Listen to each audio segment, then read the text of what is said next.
With the announcement of a remake on the horizon, which I'm extremely excited about for the record, my friend Pedro, cool, I guess. Wolfenstein? Yeah, I gotcha. Animal Crossing? I already got 4 of those, and that stupid fucking amiibo game.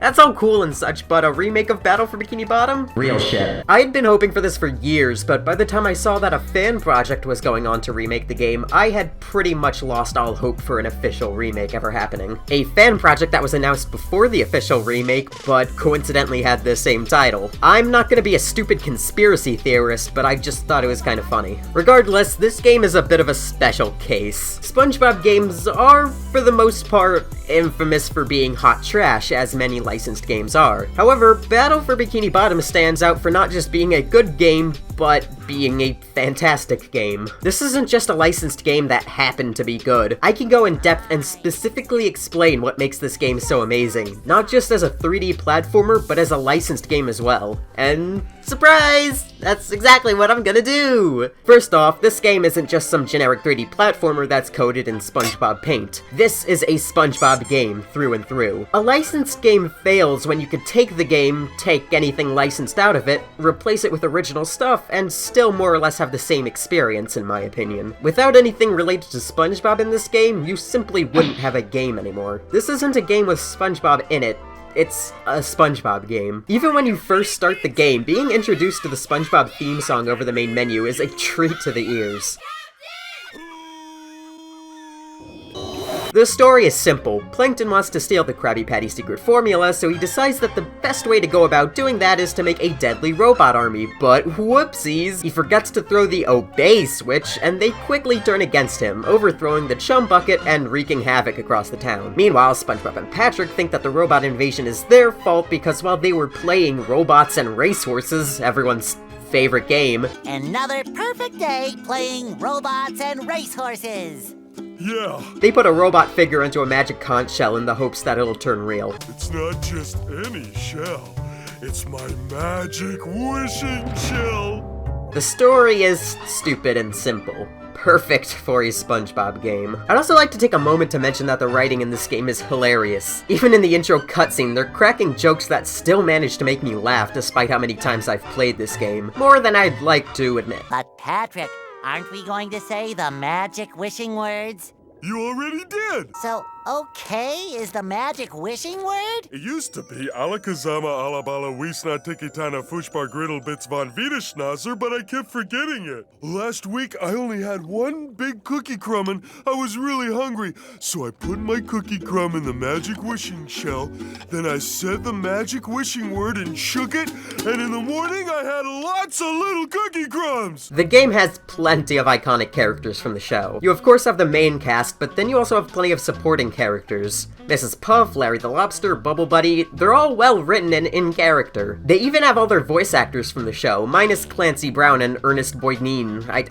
I pronounced that wrong. I bombed that pronunciation so bad. The voices of Mr. Krabs and Mermaid Man, respectfully. Joe White is the replacement voice actor for the two, and while he does a good enough job as Mermaid Man, Mr. Krabs just sounds off. Ahoy there, SpongeBob! As a faithful crew member of the Krusty Krab, you've been, promoted to head shiny object collector. Even as a kid, it was quite blatant, but you do get used to it. SpongeBob, no! Don't listen to him! I'm the real Mr. Krabs! The only good robot is the one that's given me them shiny objects. And the writing stays strong throughout the entire game, in both cutscenes and regular dialogue. They even managed to crack pretty funny jokes outside of dialogue, like how during the tutorial in SpongeBob's house, they teach the player about health and damage by dropping a giant safe on him. The writers for this game got the spirit of comedy for the show spot on. It's genuinely impressive. As your non-friend, I worry about you. Like right now, you're thinking too much. I'm worried you might really hurt yourself. They even give story reasons for each of your collectibles and objectives. The first level, Jellyfish Fields, has you heading to the top of Jellyfish Mountain to defeat King Jellyfish. The reason isn't just because video games, but because as soon as you enter the level, Squidward gets stung by some jellyfish and needs King Jellyfish Jelly to help treat his stings. In downtown Bikini Bottom, you need to collect 5 wheels that the robot stole so that everyone can board the buses to evacuate the city. In the Flying Dutchman's graveyard, you're fighting through the level to save the Flying Dutchman's ship from the robots that have invaded it. Even the sub-collection, Patrick's socks, are collected because the robot stole his entire sock collection and threw them around Bikini Bottom. You have a reason for everything you're doing in the game. Every collectible, every objective, the game gives you a story reason to do them. Except, oddly enough, the main collectible, golden spatulas. You need these to unlock levels, but the game never tells you why. Even at the end of the game, SpongeBob will ask Bubble Buddy why exactly all of these toll booths need golden spatulas. And his response? Because, SpongeBob!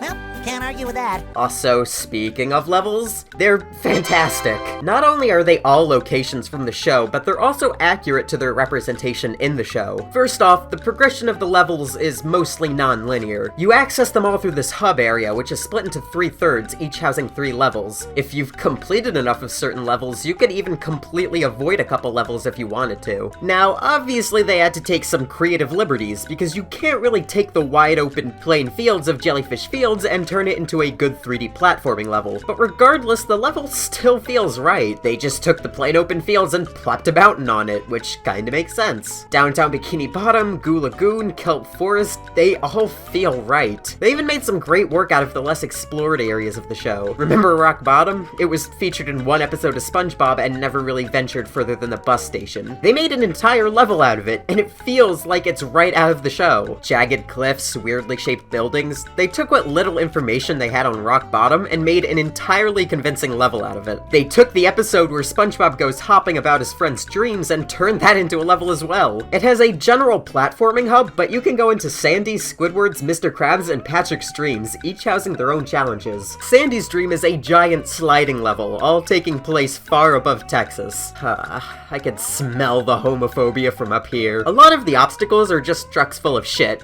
and I've never been to Texas, so I'm not entirely sure if this is an accurate representation of the state. Oh, speaking of shit, according to one of the developers, the texture of the trees in Jellyfish Fields are actually just a photograph of shit. Literal shit. I refer to these as the shit trees now. Mr. Krabs' dream is a battle arena, and Squidward's dream is a genuinely difficult platforming segment. At first, it starts off fair, giving you relatively easy platforming and frequent checkpoints, but then the difficulty of the platforming ramps up as the checkpoints become less frequent. It's not even that long of a segment, but it feels long because of how often you'll be dying and respawning back from the same checkpoint. Originally, Patrick's dream was going to be a traditional level, including both platforming and combat with a candy theme. The unfinished level can only be found specifically in the European GameCube version. However, since it was, I imagine, too generic, they decide to scrap it in favor of a dark void. And the challenge? Speak to Patrick. This is the inside of Patrick's mind. Just an infinite black void. And yes, it's infinite. If you keep running off in one direction, you'll eventually just loop back to the beginning. They took up the slot for an entire mini-level and turned it into one big joke. And it's fucking funny. And while the levels themselves are fairly linear, not only are they peppered with side challenges along the way, but they even have entire side areas too. For instance, downtown Bikini Bottom has the Sea Needle, a completely out-of-the-way area that houses multiple of its own challenges. The pier at Goo Lagoon has some fully interactable side distractions, including Ski Ball, which will give you shiny objects, the game's currency, for the points you score. The levels are also lush with detail, such as the random citizens that wander around. They're not at all essential to, well, anything in the game, but it just makes the world feel so alive and believable. Not to mention that you could also attack them, with them having their own damage animations, which is super cool. If you defeat a robot or group of robots that are near a citizen, they'll do a cute little celebratory happy dance to show that they're gracious of your help. And I love how Rock Bottom has its own special citizens littered around it too, not just the regular ones that you find in every other level. It's little details like this that prove that the developers really were huge fans of SpongeBob. They knew their source material through and through. The game also makes approaching a new robot an event in its own, giving almost all of them their own introductory cutscenes showing off their attacks and giving hints on how to defeat them. These cutscenes usually involve them beating up some random citizen, but towards the end of the game, the robot introductory cutscenes begin to show citizens beating up the robots instead, which shows an in-world progression towards the end of the game. In the beginning, they just take the beatings as they don't know what else to do, but towards the end, they're just done with this shit. My only issue is that later in the game, when the levels become much more out of order for you, sometimes you'll play a level and meet a robot before you play a level that has its introductory introductory cutscene. Even the hub area feels like a full level itself, as it has its own challenges around it too. Sandy's tree dome and the Krusty Krab are filled with robots that need to be taken out. Pray for mercy,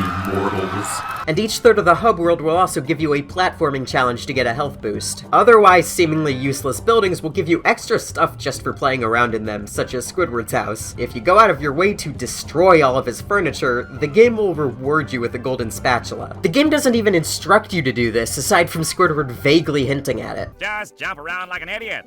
That should at least make me smile. You have to actively decide, on your own, to trash his house, which the game will then reward you for. That's amazing! Even going into Patrick's house and destroying his couch will reward you with one of his missing socks. There's even non-gameplay related buildings to go into, such as the police station, which has a most wanted board, cataloging all of the enemies you've come against and giving you short descriptions about them. These descriptions don't even give you hints about how to defeat them or anything. They're just funny. Like, we get to figure out that this robot enjoys blasting things away. And finger painting! Yay! The theater, which is unbelievably expensive by the way, like way too expensive to purchase, lets you view concept art of the game, a lot of which is really cool. You can access every building in the hub area, which makes the world feel so incredibly alive. Even an entire level, the Murmur Layer, is accessed by simply going into Shady Shoals, despite the fact that just about every other level is uniformly accessed through a taxi stop. And the soundtrack? Oh god, the soundtrack is amazing. The entire soundtrack is astonishing, and I actually use it quite often in the background of my videos. Most of it sounds like it could have come right out of the show, and the rest are still great and fitting for when they're used. The battle arena music is intense and makes me ready to fight, and the music for Spongebob's Dream is a sweet remix of it. But the final boss's theme, oh god. This theme is atmospheric, it's intense, it's absolutely fantastic. And, in the non-memey sense, it's epic. This final boss theme is epic. Oh god, I've just spent the entire video gushing about the writing, levels, and music. Gameplay. It's good. It's pretty typical 3D platforming with fun combat. Not to mention, 3 characters to play as. SpongeBob, Patrick, and Sandy, all with different moves and abilities. Now, I don't know if this will be a controversial opinion or not, but I'm not a huge fan of the character system in this game. In my opinion, a game with multiple characters should be made in a way that each character changes the way you play, adding replay value, but this game doesn't do that. Each character is extremely situational, with certain, usually large parts of levels requiring a specific character to complete. Now, this isn't bad, but it's not exactly my cup of tea. However, considering how different each character's abilities are, the change-up in gameplay can certainly be refreshing at times. SpongeBob is the most fleshed out character. He can do ground pound and up bash attacks, later throughout the game earning 2 more abilities, the Bubble Bowl and the Bubble Missile, which are incredibly useful. He can also bungee jump, which there's usually 1 or 2 of per level, usually just with a golden spatula at the bottom.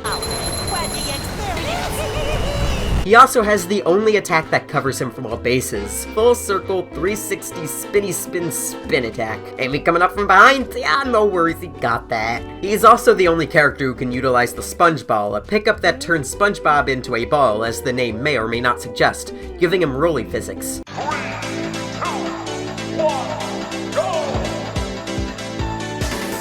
This is only used a few times in the game, and I've heard that people aren't a huge fan of it, but I personally don't mind it. Sandy is the most flexible, being able to glide with her lasso, which actually allows you to bullshit your way through a few segments of the game. She can also swing from these Texas emblems, being able to cross gaps, and she can take out enemies from a distance, again with her lasso. Her lasso is extremely versatile in this game, and in my opinion, makes her the most fun character to play. Then there's Patrick. Hi there, Mr. Plankton.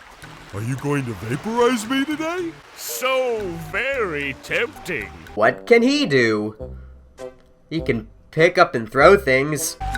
He can also ground pound and stun enemies around him, but only certain enemies. Yeah, the picking up and throwing things is unbelievably situational, mostly just used for puzzles or combat challenges that are specifically made for him. You can use it during normal combat, but it's really not that viable, as it takes half a second for him to pick up a stunned enemy, in which case another enemy could attack you in that time, canceling the pickup. Not to mention that he also can't attack midair, unlike SpongeBob and Sandy, so he's really just all around not a very good character. You really only use him when you specifically need to, too. I love the enemies though. Each robot has its own attacks and behaviors. Basic robots just run up and melee you, but the rest are all pretty creative. Arf takes multiple hits to kill, but it's difficult to get up close to him to attack since he keeps throwing out these little robot dogs that run up to you and explode. And aw, look at those little puppy doggies. I love them. They suicide bomb you. Tublet is made up of 3 robots, with the bottom one spinning around with, I guess, a flamethrower, so his attack goes in a constant circular rotation.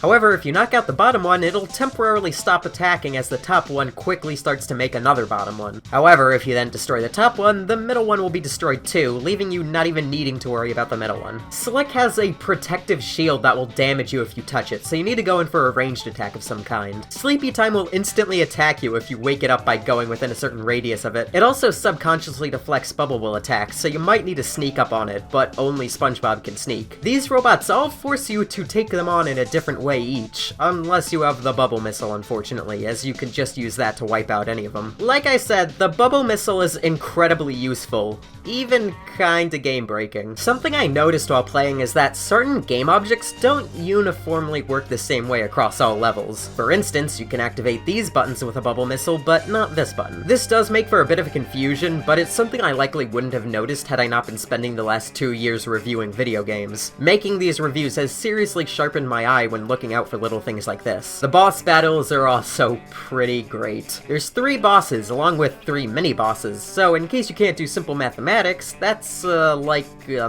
6 or something. Each of the 3 main bosses are milestones, having to fight them at the end of each third of the game, while each third of the game also has a mini-boss in one of the 3 levels. The 3 mini-bosses aren't all that special, but they're still solidly designed. I really like the prawn fight though. Not only is the cutscene leading up to it really funny, Yikes. What is that yellow thing? Some kind of mold? I'm not mold, I'm a sponge. There's a cellular difference. A cellular difference! but the fight gives a slight challenge, unlike the rest. The 3 main bosses are all, like, thematic in a way. They're giant robotic versions of the 3 main characters. In the Robo-Sandy boss fight, you fight as both SpongeBob and Patrick. In the Robo-Patrick fight, you fight as both SpongeBob and Sandy. However, in the final boss, the Robo-SpongeBob fight, you don't play as Patrick and Sandy. No. You just play as SpongeBob. Sponge on sponge action. And this fight is genuinely challenging, like, actually kinda hard. The first part of it has you jumping around on a circle of floating platforms while dodging Robo-SpongeBob's attacks, with Robo-Plankton occasionally popping up to shoot these rapid-fire laser bullets at you. You can jump down to the ground to pick up health and get some brief respite from Robo-SpongeBob's attacks. However, don't you dare take too long down there, because Robo-Plankton will come down to blast your ass with non-stop rapid-fire lasers. The game's like, oh hey, you want to take a break from work and go sit down in the break room on that comfy couch you like so much? Okay, that's cool. Just be warned that the break room is currently swarming with very, very angry wasps. The second half of the boss fight has you going inside of Robo-SpongeBob's head. However, this part isn't really a boss fight, but instead a long, difficult gauntlet that tests you on almost everything you've learned in the game. Well, everything that you've learned about SpongeBob, at least.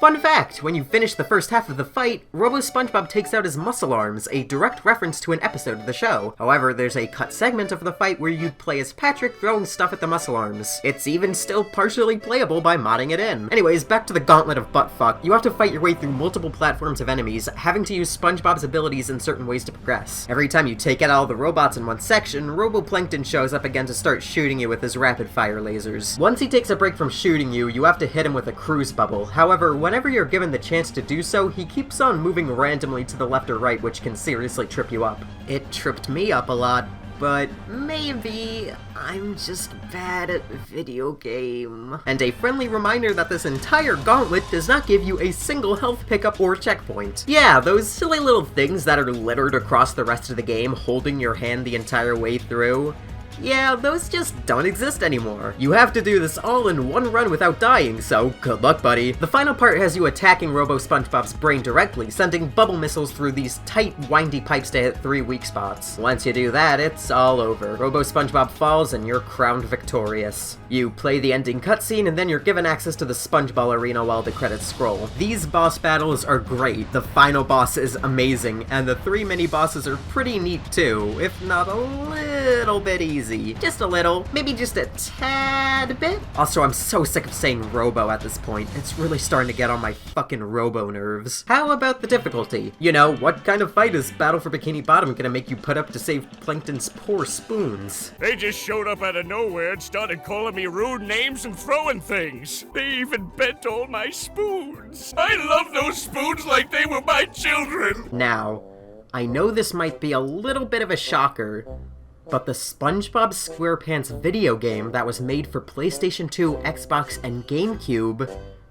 isn't that difficult. While the final boss gives a pretty good challenge and the entirety of Kelp Forest can go fuck itself with a heavy iron rod, the game is fairly easy. That doesn't mean it's not fun. This game is tons of fun. It's an amazing 3D platformer, but it really isn't gonna be the Cupheads of 3D platformers or whatever bullshit crappy game journalists come up with to describe a game since Dark Souls is the only difficult game they know. Yeah, this game isn't very hard to beat, but 100% it? Oh. Oh,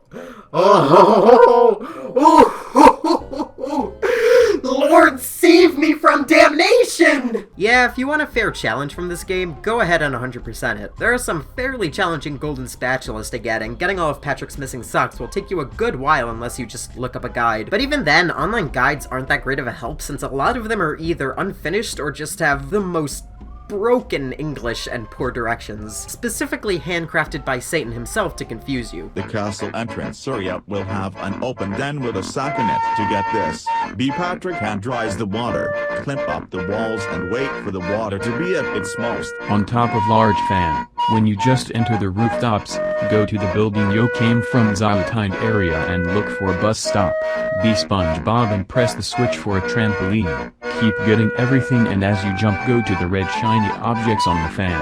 In the cave, in the endurance, keep looking around under and at the edge where the line of tickets like link. In the first area, where the rocking beaten bridge-like boat thing is, to the left notice a sock. During the process of activating the snowball to roll for the second sock, follow the slope down till you hear a noise that sound like you did something. It can also be done by SpongeBob if you land on the pole that's positioned horizontal. Okay, it's a little crooked to be a perfect horizontal, but the angle links that should give you a boost to the sock. Look under it. Should be a sock. Don't bother freezing the water. It's a beam.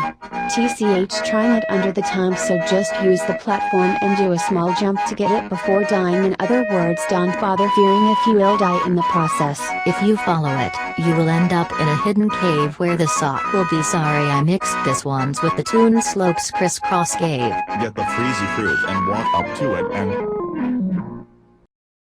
Mr. Krabs will also give you 8 total golden spatulas for shiny objects. It starts off with 3,000 shiny objects, increasing by intervals of 500, until the last one, which increases by an interval of 1,000. Altogether, that adds up to 45,500 shiny objects in total to get all of Mr. Krabs' golden spatulas, which is a whole lot in the context of the game. You're not gonna make all that idly by just playing the game. It took me a fair amount of time simply grinding, destroying this one group of tikis over and over just to eventually have enough for the last couple spatulas. It's even more expensive than the movie theater, which is already extremely expensive at the low price of 40,000 shiny objects. That's a lot of grinding just for some concept art, a lot of which you could already see in the Rock Bottom Museum, along with a little Easter egg, a picture of Heavy Iron Studios' studio. But yeah, 100%ing the game is a fair challenge that, despite how many times I've beaten the game before, I've never actually 100%ed. It just rewards you with an extra ending cutscene of all the main characters singing the SpongeBob theme song in the Krusty Krab, and that sweet